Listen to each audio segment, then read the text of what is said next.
Live from the backstretch at historic Saratoga Race Course, this is Racing Across America with Seth Merrow.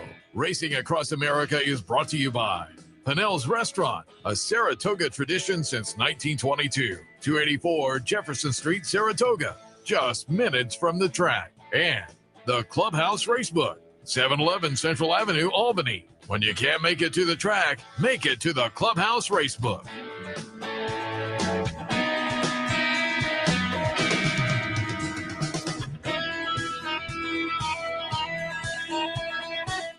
Good morning and welcome to Racing Across America on this Wednesday morning as we kick off another week, Travers Week. We are live from Saratoga on really a gorgeous morning up here. If you're headed to the track, it's going to be a great day. So by all means, keep that in mind. Otherwise, didn't hit the promos on the first show. So I will just remind you that coming up today, Clubhouse Racebook, there's a player's bankroll. You go down.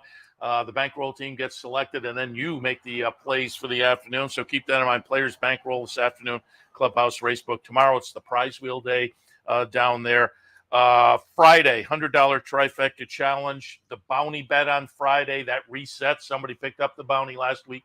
Congratulations to that player. Don't forget Friday's also barbecue afternoon down at the Clubhouse Racebook. That's become popular. So all coming up the next few days down at the Clubhouse Racebook if you elect to go there for your racing enjoyment. But again, great afternoon up here if you want to come to the track. Coming up a little bit later on, I see him. Tim Wilkin will join us along with Dale Romans.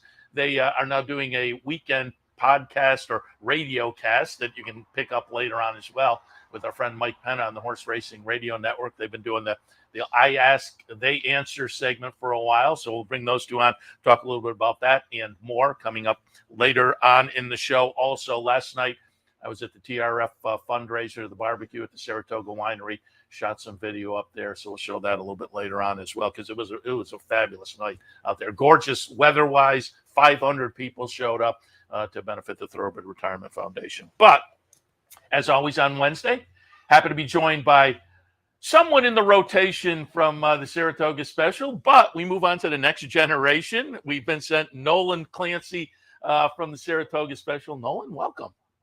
Thanks for having me. Yeah, I'm a new member of the rotation, but yeah, happy to be here. And I told your father, I said to Joe, I was sitting up in the press box. I'm up in that second row. You had walked in one day and you went to the area of, the Saratoga Sepcial people. I said, yeah, somebody walked in and I said, it's like a young Joe Clancy. You have to hear that all the time.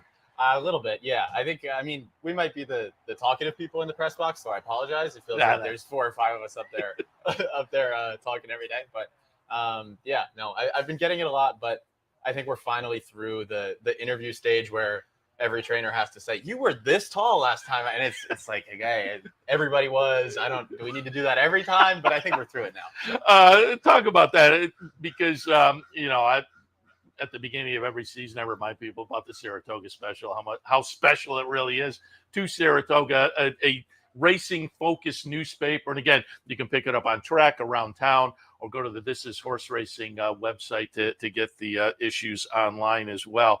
But I'm guessing, with your dad, Joe Clancy, brother Sean, your uncle Sean, and Tom Law, but I'm guessing they've been up here all these summers putting the paper together, so I'm guessing you've spent a lot of time up in Saratoga as well.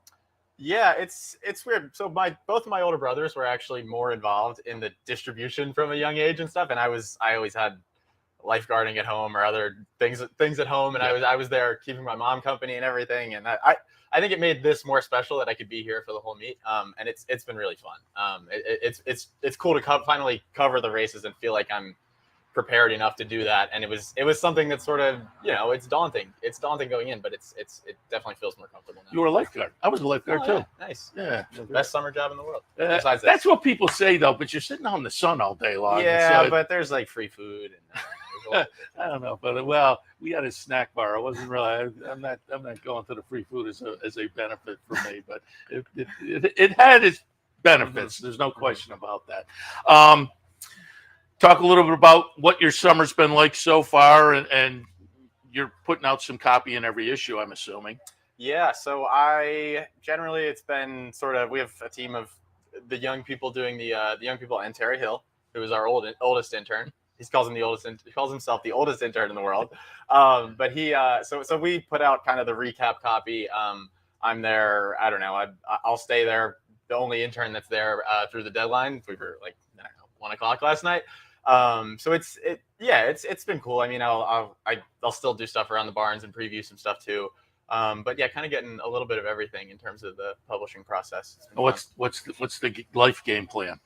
So the life game plan is I just graduated, waiting to hear back from some job prospects to go back to, but this was kind of just a fun summer thing I knew I could do and kind of have fun doing it. And it's something I've always wanted to do. So it made a lot of sense for me. Very good.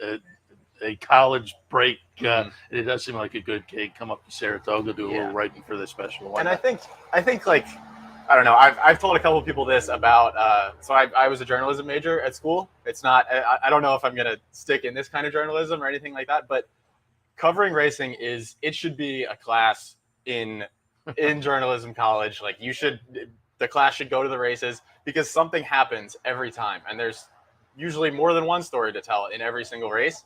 A lot of times throughout school, you feel like you're kind of trying to invent the story. Like here, something happens every single day, and there's cool stories, there's cool people to talk about. So yeah, it's definitely. I say that all the time. I have, what I love about the races is the handicapping and betting and making some money, but the stories are great. The human stories, the equine stories, and you guys in the newspaper do a great job at that as well, because you'll kind of pull out the kind of the underneath story a lot of times, and that makes it a lot of fun. Again, people can follow all that action.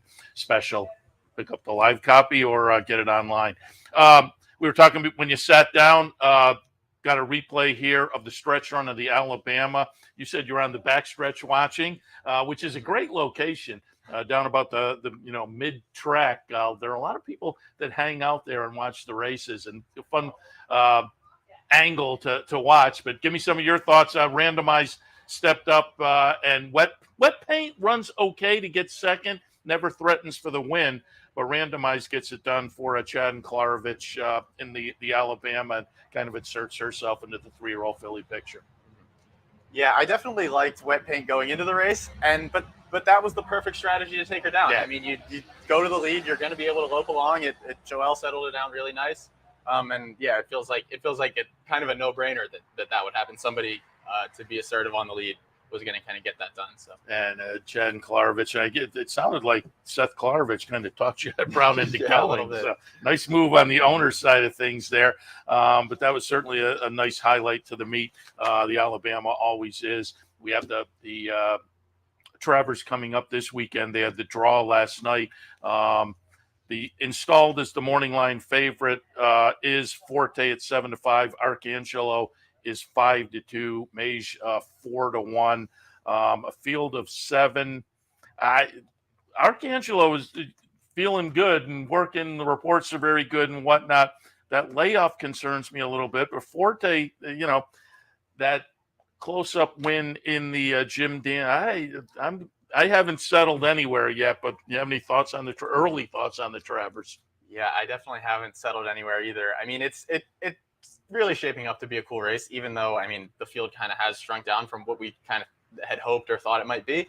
But 7, it's still got every big name you want. It's got everybody players you want. Yeah. Really not missing anybody. I don't know if anybody's talking about Forte drawing the 1, right? But it's a 7-horse field. I think he gets out fine, and I don't think that's an issue at all. It's going to be a super compelling race and a super compelling day. The 3 Triple Crown race winners plus Forte, last year's 2-year-old champion. It's everything you could ask for in there. And hopefully the end of the race is everything we can ask for too, and maybe puts a little definition on the 3-year-old crop, which so far this year is just, throw a dart. And it seems like each big race that comes up, somebody else gets it done. So we'll see if that happens again Saturday. As I say, hopefully we get a little bit of definition. Wanted to talk to you about one of the stories you wrote. You wrote in preview, but when you sat down, I asked if you went and followed up, and you wrote the preview on the Flavian Prat harness race right across the street last weekend. And when you sat down, I said, you go over? And you said, yes, give us a little recap of the action, because I talked to some people. I guess it was jam-packed over there on Saturday night for the match race. Yeah, it was definitely jam-packed. It was a lot of people that you could tell were kind of getting into this for the first time, which is, I think, exactly the goal of it, and in addition to raising money for 2 great charities. But yeah, it felt like mostly thoroughbred people there, kind of just taking in the scenes. It's cool. They run every 10 minutes. It's like it's a little bit of a different vibe. But it was really cool. I had a lot of fun reporting that story. I got to go over and get behind, get in the jog cart. Oh, did you really? Yeah, with the trainer Mickey McGivern over there. He was really nice and let my dad and I both hop in. It was a 2-seater jog cart, but I got to steer for a little bit. And it was cool. So I interviewed Flavien the day before that and asked him, like, what do I need to know, anything? And he talked about how different it is to see how their hind end is working. And he's like, you don't feel the same connection that you do on their back, but it's more a connection than you would think. Like, you really do feel every acceleration and every movement. You get to see how they're working a little bit. And I thought that part was really cool. I mean, I was on like a jog track that was, I don't know, a half-mile circuit that's not even really an oval. He's not going very fast, but it feels pretty fast. That you definitely feel all of the power because all the horses in front of you, kind of. So that was really cool. The most interesting thing I learned about standard breds, pretty much universally across the breed, turning right, they're fine to jog. They're never turning right out of the barn and going right around a jog track or right around the racetrack. They know that's kind of training. They know that's chill. They're not gonna get overly worked up. But the moment you turn left, they know it's go time. They know it's time to race, time to train hard. And you could kind of see that with all of them around the stable area over there. So that was sort of my most interesting tidbit. But yeah, the race was really fun. It was cool. You could tell there was a lot of, like, I don't know. I mean, they said they were both there to win. Nobody was letting anybody win. I mean, Brett Beckwith ended up taking it, but it was a cool match race where they did switch positions a couple times, and but it was really all in good spirits. Was it a whole mile? Yeah, full mile. Yeah, very good. And when you rode, were you making the right turn or left turn? The right turn, unfortunately. Well, fortunately for me that day. But I don't know. I think I could go back to it. So the first thing I asked Flavien was, "Am I too tall to do it?" And he goes, "Oh, absolutely not. Like, there's plenty of people. Yeah, you can do it. Anybody can do it." Because they say the weight doesn't really matter as much. Because I guess the weight's behind the horse. But yeah, it was really cool. I would definitely. It's something I'd explore more and maybe try to do again. Yeah, I kind of became interested in horse racing across the street, going over there in the summers as a kid. And yeah, there are normal. I may be out of the, but there are normal sized folks there. Did you keep the horse flat? There was a match race a couple years ago. Gabe Pruitt and Pete Aiello down in Florida had a match race. And of course, Gabe Pruitt's on the harness side, and I think he'd driven them before. Pete Aiello, it was his first time, I believe, and they gave him. They were saying this one's bulletproof. It's not going to break stride. Did yours break stride at all when you were driving? No. So the only interesting thing that happens is he was super competitive with anybody that would come up his inside. So this was while my dad was actually on the jog cart. I kind of watched it happen around the turn. A horse passed him toward the inside of the jog track, and he starts really pulling. Like, he doesn't. They know they don't want to get past. Yeah. So that was kind of interesting, and our trainer Mickey was like, "Here, I'll take let me like bring him back a little bit." But yeah, it was a really cool experience. Yeah, nice. Before we let you go, I want to get some thoughts, because we always do with Saratoga Sepcial guys. We'll get some thoughts on today's jump race, the highlight of the meet on the jump side of things. And again, your dad, your uncle obviously Sean, a former jockey, your dad and Sean writing about steeplechase for many years now, and so I always like to get some opinions. I guess the bloodlines maybe carry through, and I'm wondering if they carry through on the pick, because I went with the uncle's horse here, and we're going to pull up a little replay. We're going to look at the Kaiser and see McTeague get it done. Awakened is going to run second in here. I went with Awakened, again, owned by Riverdee and Sean Clancy, along with Marshall Graham. I think the extra distance may be beneficial. McTeague in the second spot for me. Theocrat, I thought L'Imperator is actually in the second spot for me. And I put McTeague down in the fourth spot, actually. So I'm 3, 1, 4, and 9. How did you see it this afternoon? So I've got 9, 3, 1, 2. I went with McTeague. I really liked that last effort in the Kaiser. I think I don't know, he can build upon that with a little bit more distance. But it's a really cool wide open edition of this Jonathan Shepherd. I mean, it's not like we have an overwhelming favorite in any direction. I mean, I could see it going a lot of different ways. which is kind of what makes it cool. I mean, it is some of the bigger names in steeplechasing have kind of sat it out, but it'll be cool to see if that kind of form returns from the last race. I think, I did. So I picked the Wake in second. I could definitely see him improving on it. Maybe I don't want to jinx Sean's horse, so maybe that's why I don't want to pick him. I don't know. But yeah, I think it'll be a super compelling race, and very excited about it. So 10 horses. This was one I got. My dad fed me this actually, but the 10-horse field in a Saratoga jump race will be the biggest since 2019. Oh, which is super cool. Nice. So, absolutely. And again, L'Imperatore coming off the big win, I think will attract some attention. I think McTeague is going to attract the most attention off that win last time in the Kaiser. So I may regret putting that one down as far as I did. But I thought Theocrat for Kerry Breon, who was a former assistant for Jonathan Shepard. So maybe there's some synergy there with, heading into the grade 1 Jonathan Shepard. But it's good to see the jumpers back after having taken the break last week. So looking forward to that one this afternoon. Nolan, appreciate the visit. The kickoff is, maybe we'll get you in. We'll see how things work in the future, but we certainly appreciated the visit this morning, and good luck going forward on whatever the endeavors, wherever life takes you. Thank you so much for having me. It's been fun. Appreciate it. Nolan Clancy, we'll take a break. When we come back, Tim Wilkin and Dale Romans will join us. We'll talk a little bit about their weekly radio appearances and more. Stay tuned. Turn your love of racing into savings with equine discounts through the NTRA. Purchase through equine discounts and receive great savings on well-known brands like John Deere, Sherwin-Williams, Big Ass Fans, Farmers Insurance, and Office Depot. Join thousands of other equine members and support companies that give back to the sport we all love. Call 866-678-4289 or visit equinediscounts.com to start saving today. Sometimes it pays to go with the flow, to check your worries at the door, to reconnect with your crew, to follow the thrills and the flavor, to roll with it and see where it takes you, to enjoy every minute to its fullest, and to dance like there's no tomorrow. You can do that here at Rivers Casino and Resort Schenectady, where the good times flow. No matter where in the world you are, the excitement of wagering on horse racing is just a click away. You'll get live streaming, past performances, race replays, our virtual tote board, analysis and selections from professional handicappers, a simple, safe, and secure wagering platform, and best of all, you get track prices. CapitalOTBBet.com. Bet any place, anytime at CapitalOTBBet.com. And be sure to download our new mobile app from the iTunes Store or Google Play.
Welcome back to Racing Across America. As promised before the break, you can catch them on the Horse Racing Radio Network every weekend with the I Ask, They Answer segment with Mike Penna. And I thought we'd invite him on to talk a little bit about that and more. Our friend Tim Wilkin, Dale Romans. Good morning. Good morning. Seth, how are you? Very good. And let's kick it right off. Let's talk a little bit about this segment. Dale, I'll start with you. How long you been doing it? What's the premise? We've started, a year and a half now? I think we've 2 years in September. 2 years in September. And Mike just called one day and asked if we wanted to do a little segment on the show. And I don't think either one of us thought it was going to last very long. But it's become very popular, I believe, and it's been a lot of fun. You know, I've always wanted to be in media anyway. I want your job one of these days. Tim, when can people find it? You can find it on Sirius Radio on Saturdays at 10:30. That's when our segment goes, and I think it's Series 203, right? something like that. Yeah. I'm not sophisticated or enough to know anything about Sirius Radio because I don't get it. Well, If you go on the website for HHRN, that's what I was going to say. There's I picked that up from the web page. So if you type in Horse Racing Radio Network or HRRN, the website has the schedule, and you can pull up archived things and whatnot. So what happens? I ask, they answer. What is he asking you guys? He asks us a lot of softball questions, but every once in a while there'll be a hardball in there. But Tim and I work off one another pretty well, I think, and we think we deserve a spinoff. But so did Barney Rubble. And but it's just a fun show. It's fun. We go at each other back and forth. And we got a contest running now where we pick 6 horses and we follow them through the Breeders' Cup and who can win the most races. We had a listener join us, and he's actually kicking their butts right now. I was going to say, I saw the scorecard. It didn't look good for you guys. No. It's a long ways to go, though. Good for the guy that's doing well. I mean, it's he knows his stuff. I'll he give him that. does. I mean, when he picked White Amario, Mario. I was like, you got to be kidding me. And then all of a sudden he Exactly. jumps up and wins the Whitney. Yeah. So maybe he's got a pipeline to Dutrow. I'm not sure. That could be true. But the thing, too, about this thing, Seth, is that we talk about just about anything. And, like, again, a lot of them are softball questions. But, we'll talk about things that are happening in the sport, within the industry. And, some of it is prevalent. No, is that the word? Relevant. Relevant. Hey, thank you very much, my English teacher here. But that's why they pay him the big bucks for it. I get the media stipend. But no, it's gone really well. And like Dale said, I thought we would be done by last Christmas, but it's not a lot of handicapping. We'll talk about a big race coming up on that weekend and stuff, but more about the inside of what's going on in the game, who's doing what, who made good decisions and bad decisions, and it's just a fun segment. And we try not to get too political and too deep on anything. We don't criticize anybody. It's an upbeat show for the true horse fan. You almost have to know some of the players or get to know them as you listen to our show. And are there non-horse racing questions? Might be the wrong, but does he ask things like what's your favorite movie, that type of thing? yeah. Anything can be asked. Most of them are racehorse topics, of course, but some off the wall racehorse topics.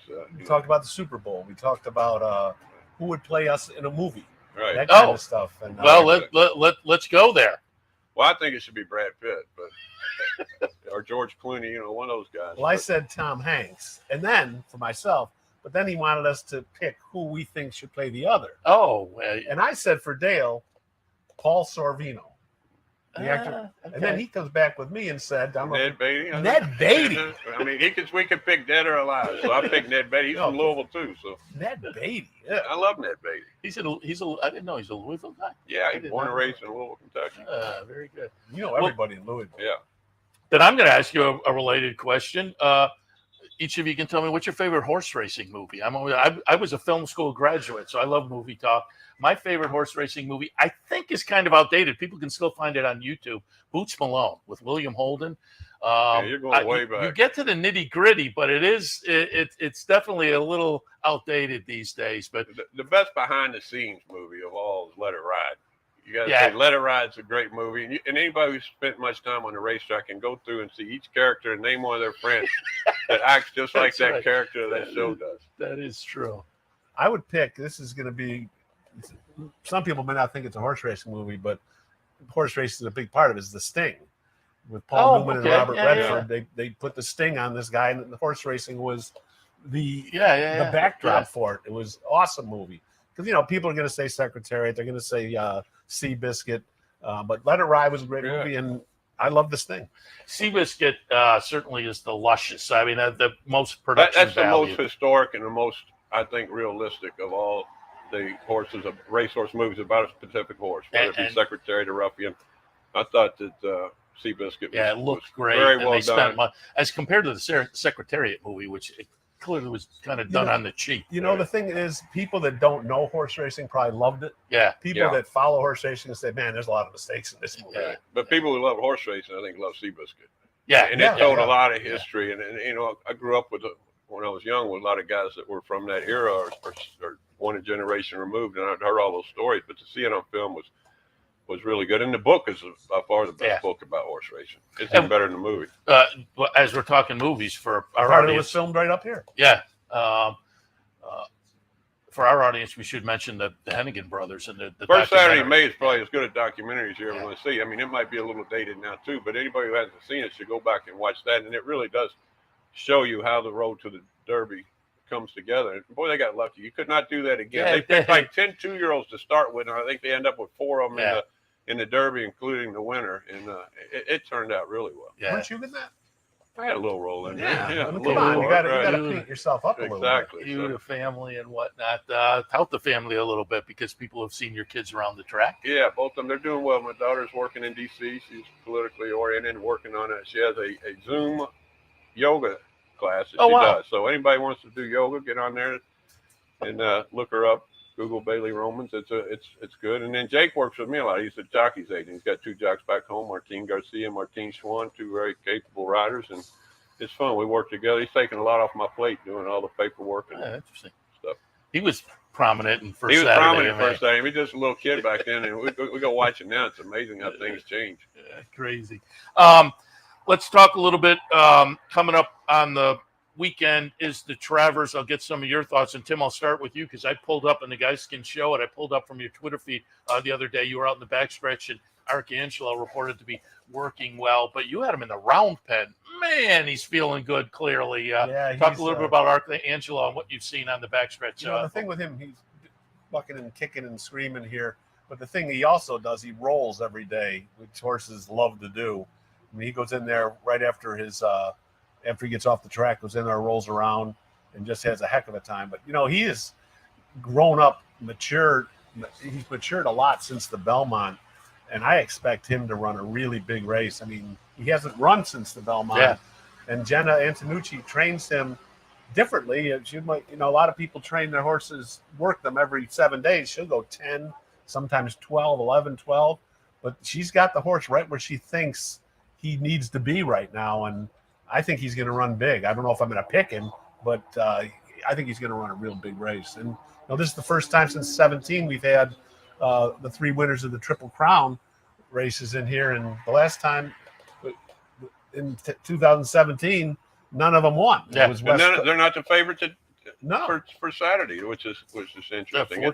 It's a good race. I mean, Javier Castellano was in a tough spot. You got to pick between the Belmont winner and Derby winner, and hopefully he made the right choice. But if he didn't, he still had 6 Travers trophies on his shelf. So we're not going to feel sorry for him if he picked the wrong one. He had one of them for you, didn't he? He did. That's a good story too. We were all at dinner one night. The jocks got stuck in Louisville. They flew in for a race and couldn't leave till the next morning. So Johnny and Junior and Javier and myself all went to Jeff Ruby's for dinner. And we said, list off your 5 Travers winners. He got the first 4 and couldn't remember Keen Ice.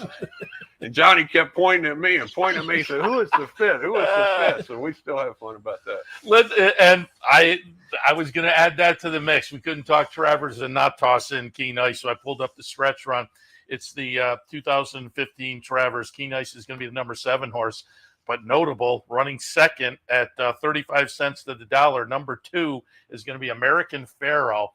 Just reflect back on it. I mean, I can remember I was standing on the roof and saw you, out walking on the track after the race. This is a great moment right here when it looks like he could get there. And, we were all cheering, and the kids were with me. I was supposed to be myself, and then everybody showed up at different ways, and we were all together. And, I won a lot of nice races, but this is by far the most historic and a great day. And whatever trainer wins it this year, I want to give you a little advice. Don't put the blanket over your shoulders and walk down Union Avenue. You won't get very far. winning at Saratoga, winning the Travers, but beating the Triple Crown winner. Beating Triple Crown winner. You know, one of my mentors and best friends in life was Alan Jerkins, and he did it with beating Secretariat and up here. And it was just a special day. And it was, I mean, one of the greatest things was I walked back with the horse, and I got to the end of my barn, and one of my childhood heroes, Leroy Jolly, standing there to give me a hug and said, welcome into the Travers Club. And that's a moment I'll never forget. Yeah, very good.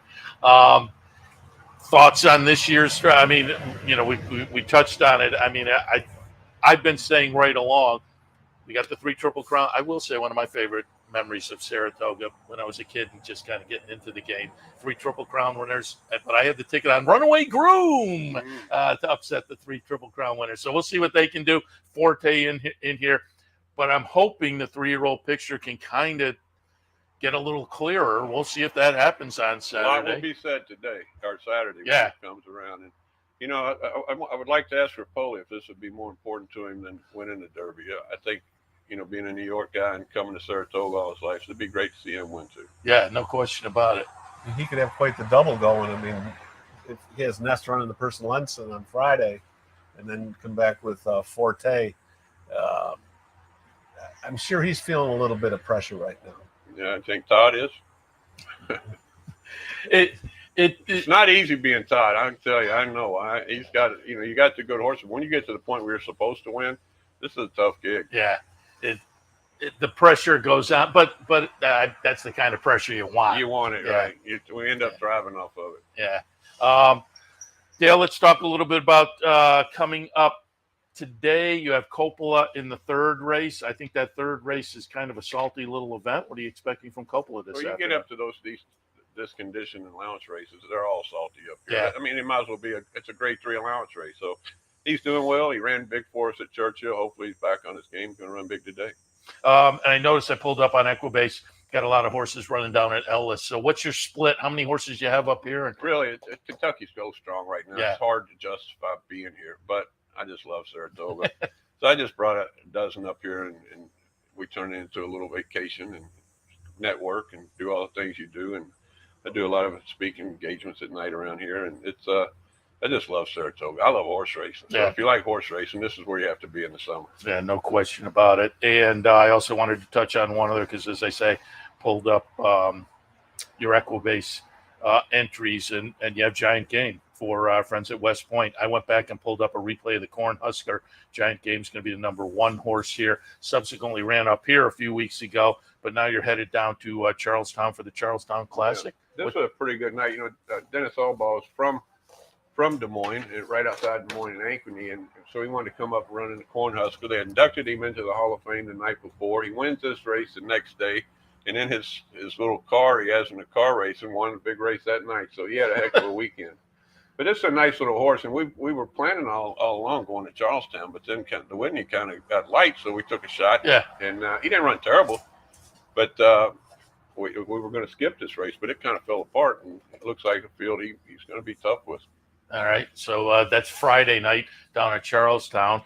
Before I let you guys go, Tim, give us the update, because Tim Wilkin, Saratoga, it's synonymous, the hardest working guy in the press box for years. Now you're working for the Blood Horse, was the Times Union, but you're going to miss the last week with good reason. I am going to miss the last week. I'm going to, for the first time ever. And I was telling D. Wayne Lucas about that, and he said, big mistake, that I'm missing the last week of the meet. And I said, Wayne, I'm following the money, and he could understand that. Right. Because I'm going down there to work for Jenny Reese, who is the publicity director at Kentucky Downs. I went down there for the 2nd week last year. I'm going down for both weeks this year, so I'll have to miss the last week of Saratoga, which is, it's bittersweet. I mean, being at Saratoga is one thing, but the last week is also kind of a little depressing because winter is coming. So winter is coming, and I'll tell you, Kentucky Downs is a great spot. If anybody hadn't been out there, it's worth. I want to go. It's just like you go tailgate at the races, and it's a lot of fun. Yes. Dale Romans, Tim Wilkin. Again, I ask, they answer. Horse Racing Radio Network with Mike Penna. You can catch it. It's every Saturday morning, right? Yes. Every Saturday morning, 10:30 to 11. And then the website has them archived as well. So check that out. Appreciate the visit this morning, and good luck going ahead with all your endeavors. Thanks, Seth. All right. We'll take a break. When we come back, Racing Across America will continue Stay tuned.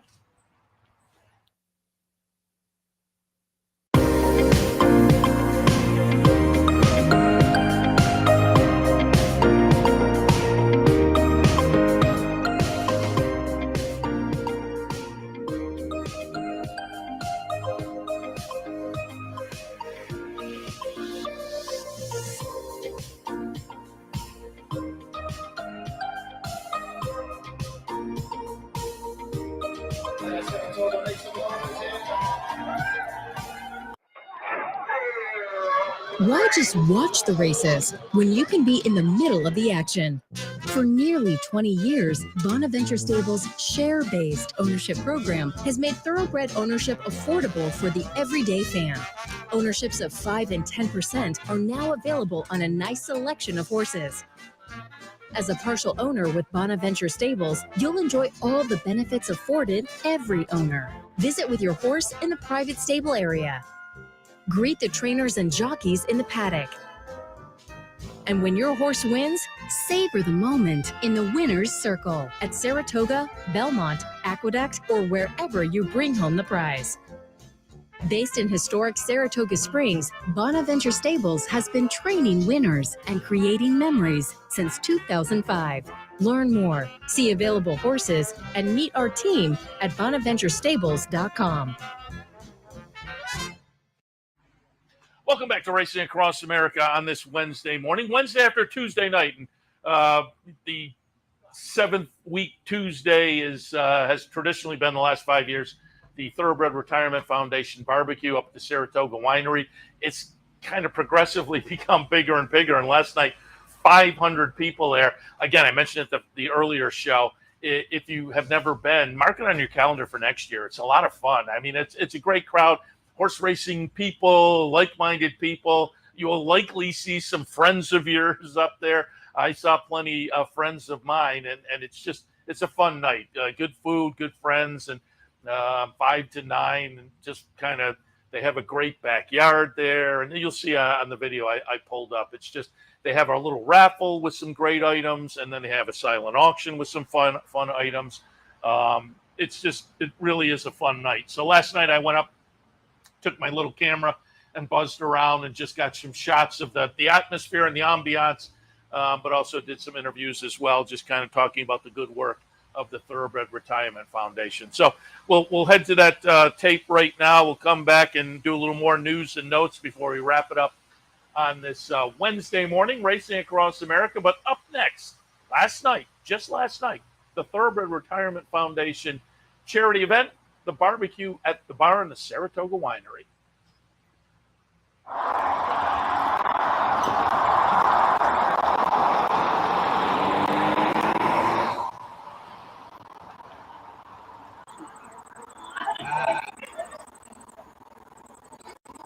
Well, this is an amazing night. It is our 5th annual TRF barbecue at the barn, and we definitely have our biggest and best ever. Our biggest crowd, over 500 guests attending tonight. The mission of the TRF is what we do want folks to remember as they enjoy the evening. And our mission is to take care of thoroughbred racehorses who are no longer able to compete on the racetrack from possible neglect, abuse, and slaughter, which is a very sobering mission.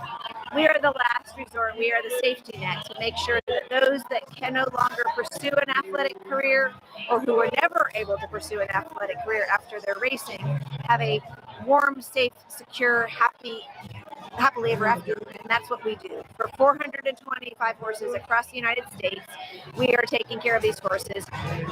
But we are able to do it because of an event like tonight. And it is because we do not do this alone. We do this through the incredible generosity of our donors, of our volunteers, of our sponsors, of our partners.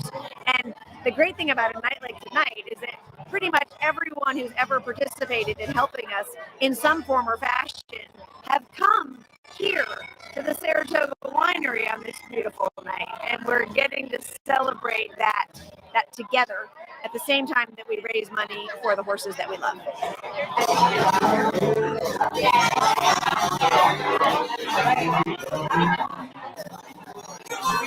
But this barbecue, we have over 500 folks attending, and it is what TRF is all about.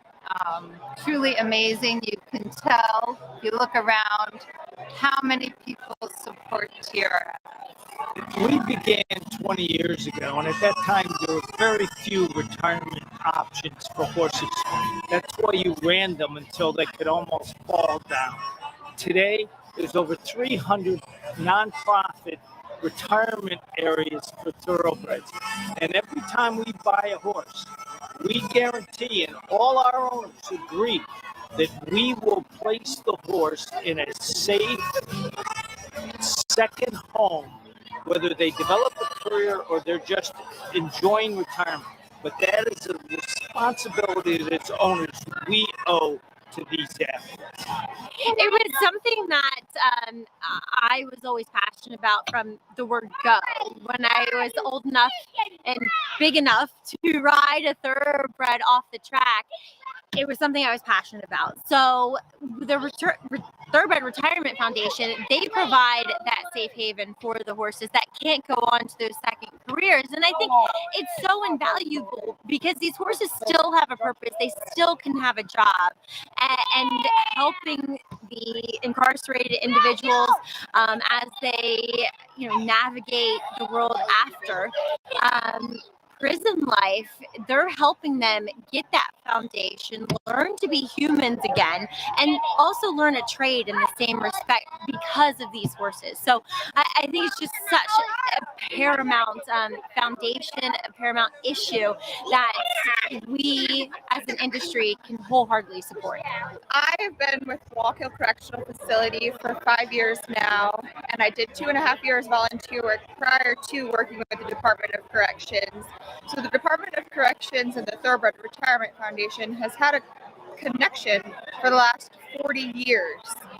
In those 40 years, we have not only saved plenty of thoroughbred racehorses, but we've also saved incarcerated individuals over the last 40 years. Right now, I currently have 36 retired racehorses at Walk Hill Correctional Facility, along with 8 incarcerated individuals who work side by side with those Thoroughbred Retirement Foundation horses every single day. In and amongst that, we learn about the Groom Elite program, which we teach throughout all of our programs in the Thoroughbred Retirement Foundation. But we are also expanding our program with the Department of Corrections, where we have brought the program to Wyoming Correctional Facility at Attica, and we're also working to get it at Washington Correctional Facility right here in our backyard in Saratoga, about 40 minutes from here. So the Department of Corrections and the Thoroughbred Retirement Foundation are working together to not only save horses, but save lives as well.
is great to understand that this organization has been active since 1983. So I have a proclamation tonight from the House of Representatives recognizing the 40 years of service that we have had for our great horses. And they're the oldest serving organization, probably the first such organization and the oldest to care for our equine athletes who are the recipients of some great TLC. So this proclamation chronicles all of the growth of this program, the very beginning of it in 1983, the fact that they're working through the services of 15 different farms, ranging from sanctuary farms to second chance farms to foster farms, extending throughout 8 states, with the capital region priding itself on housing the headquarters of TRF in Saratoga Springs, New York. So this is a powerful moment of celebration. It's raising a lot of money and attention and awareness, but it's also a great way to recognize 40 years of legacy of caring for our great thoroughbred friends. The TRF was the original retirement program here in New York and across the country, and they've done such a fantastic job to be able to transition these horses from the racetrack to purposeful second careers, especially with their second chances program at all the prisons and the incarcerated people that are trying to transition themselves back into the general population. And we've done several seminars with some of the incarcerated people up at Wallkill, and the love and passion that they have for these horses is just incredible. Just to see that they have that spark in their eye, and that they know that then once they get released back into the general population, they have a new skill and a new love and a new feeling for kind of transitioning themselves, just like we're transitioning these horses off the racetrack. It's really a fantastic program.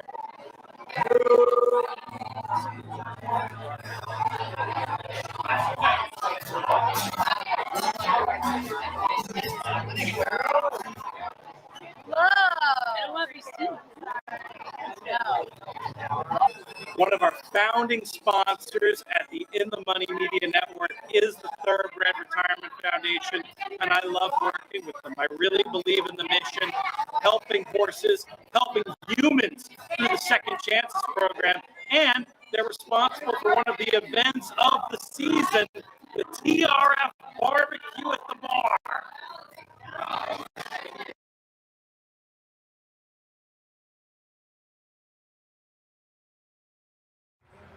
Welcome back. Yeah, great event last night at the Saratoga Winery just outside of town. As I say, mark it on your calendar for next year if you didn't get a chance to go. Obviously benefiting a great cause, Thoroughbred Retirement Foundation, but it's always a fun night. So as I say, keep that in mind for next year. Sunday, it was the King's Plate. Again, for many years, we made it the trek up there for the Queen's Plate, but that was when we were early summer up at Woodbine. Now, with the pandemic, things shifted to August for Queen's Plate and now King's Plate. So obviously with the overlap on Saratoga, we can't make it up, although we do hope to make it up in a few weeks for a Woodbine Mile. But did want to, not let the week get away without recapping King's Plate up there at Woodbine. We'll watch the stretch run here. I win in the plate trial. Paramount Prince goes off at 8-1. The favorite, and I suppose not surprising, Kalick, with a 17-horse field, the favorite was 4-1, but it was Chad Brown and LaPenta and company, and being a Chad Brown runner, that one took some action, but had trouble at the start, never in it. Kalick is the favorite, winds up 13. But Mark Cassey runs 1-2. Paramount Prince gets it done, as I say, at 8-1. At 9-2, Elysian Field runs second. Another Cassey runner. This one coming out of a win in the Woodbine Oaks. So the filly runs second to complete the Mark Cassie Exacta. $18 for the winner. The Exacta for $1 paid $46 for the Cassie double. Stanley House runs third. Stanley House notable because Javier Castellano on the move up to Woodbine gets them out on the third place finisher in the King's Plate. He won at least one undercard. There was a nice undercard as well there. But King's Plate on Sunday. Paramount Prince, as I say, a little bit surprising coming out of that. I thought the horse was very live coming out of the win in the plate trial, and then moves on to the plate itself and gets it done. I haven't seen what the game plan will be as far as, the Canadian Triple Crown second leg goes out to the dirt at Fort Erie, and then they come back turf. Their Triple Crown is kind of unique. I like it. 3 different surfaces with synthetic, and then turf at Woodbine, bookending the dirt race at Fort Erie. And I haven't heard whether they plan to take their shot at that triple going over to Fort Erie for that. And I'm just looking so far. In 6 career starts, including that last Sunday, only been on the synthetic for Paramount Prince. Also notable, as I say, a little surprised at that price. Paramount Prince, last time in the plate trial, it was the first time around 2 turns, and you could make the case that the horse was just kind of waiting for that because that plate trial looks like the best race of the career, and now it's put 2 nice 2-turn races together. So we'll see what's coming up next for the Cassie trainee. Now the King's Plate winner. They drew last night simultaneous. I didn't get a chance to go to the draw last night because, again, I was at the TRF BBQ, but they did draw the Travers last night. Installed as the 7-5 favorite, getting the 1 post position, Forte, number 2 post position, and 5-2 on the morning line, Arcangelo. Third spot, it's Tapit Trice at 12-1, number 4, Mage at 4-1, 5, National Treasure coming in for Bob Baffert. Blinkers go off at 8-1. The number 6 is Disarm for Steve Asmussen at 8-1. And Scotland at 12-1. The Bill Mott runner coming in off the win in the Curlin a little bit earlier. Gets the outside number 7 post position. I said it earlier. Intriguing lineup here with the 3 Triple Crown winners and the 2-year-old champion last year, Forte. Will this put some definition on the 3-year-old scene? We'll see. Or will we throw in another hat into the ring, as it were, as the 3-year-olds try to sort themselves out? We still have the Pennsylvania Derby to come up, and then they're going to be stepping in against older. Maybe we'll be waiting for that to happen to kind of make decisions about the 3-year-old crown this year. But we'll see. The Travers has the opportunity to sort things out a little bit. All right, I'm going to wrap it up. Before I do, let me hit you with the promos coming up at Capital OTB. Don't forget today at the Clubhouse Racebook Players Bankroll. Go down, put your name in the hat. The team will get selected, and you get some dough. You make the plays during the afternoon. The players control the bankroll. That happens this afternoon. Clubhouse Racebook, 711 Central Avenue in Albany. Tomorrow it's Prize Wheel Day. Put your name in the hat. You'll get a chance to potentially spin the prize wheel to have a little extra fun tomorrow, Thursday. Friday, it's the Trifecta Challenge at the Racebook. Friday, also the Bounty Bet returns. Somebody hit it last week, so we reset $500 in the pool for this Friday. Play the late pick 5 at Saratoga with your Capital OTB bet account. Don't forget Fridays also barbecue at the Clubhouse. Been successful over the past few weeks. Burger, hot dog, beans, coleslaw, $10 from 1 until 5 down at the Clubhouse Racebook on Fridays. Travers Day Saturday, there's a fan appreciation day at the Gallup Inn. If you're a patron there, stop by so we can say thank you to you. Saturday, $100 play the board contest at the Racebook, and Sunday, a double promo day with the match bet and exacta board coming up. Clubhouse Racebook, 711 Central Avenue in Albany. All right, Seth Merrow on a Wednesday, kicking off week number 7, Travers Week up here at Saratoga. Again, beautiful day. If you want to come up, I listed the promos down at the Racebook. You can have fun down there. But if you'd like to come up to the track, you're going to be in for a gorgeous, gorgeous Wednesday afternoon and some nice racing as well. So keep all of that in mind as we wrap it up. As far as here on the network for the morning programming, back in tomorrow at 9 a.m. for the handicapper support. 10 a.m. for Racing Across America. We'll see you then.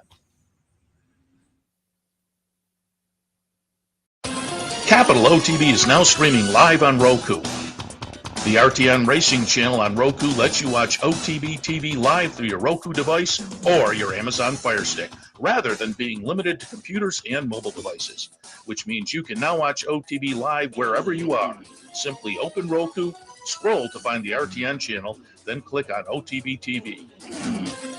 OTB TV on Roku. Try it now. The Clubhouse Racebook is the Capital Region's new home for racing and sports. 25,000 square feet of Vegas-style action with live wagering on the best horse racing from around the world. 260 flat-screen televisions and state-of-the-art wagering terminals. So don't miss out. The fun is only minutes away at 711 Central Avenue, Albany, just off exit 5 of I-90. And don't forget, if you can't make it to the Clubhouse, you can always wager online 24/7 at capitalotb.com.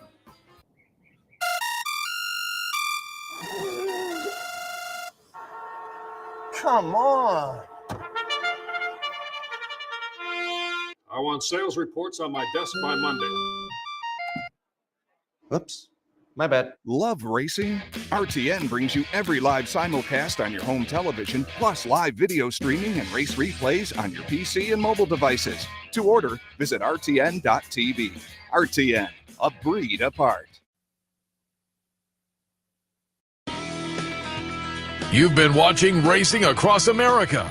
Racing Across America has been brought to you by Pinnell's Restaurant, a Saratoga tradition since 1922. 284 Jefferson Street, Saratoga, just minutes from the track. And the Clubhouse Racebook, 711 Central Avenue, Albany. When you can't make it to the track, make it to the Clubhouse Racebook.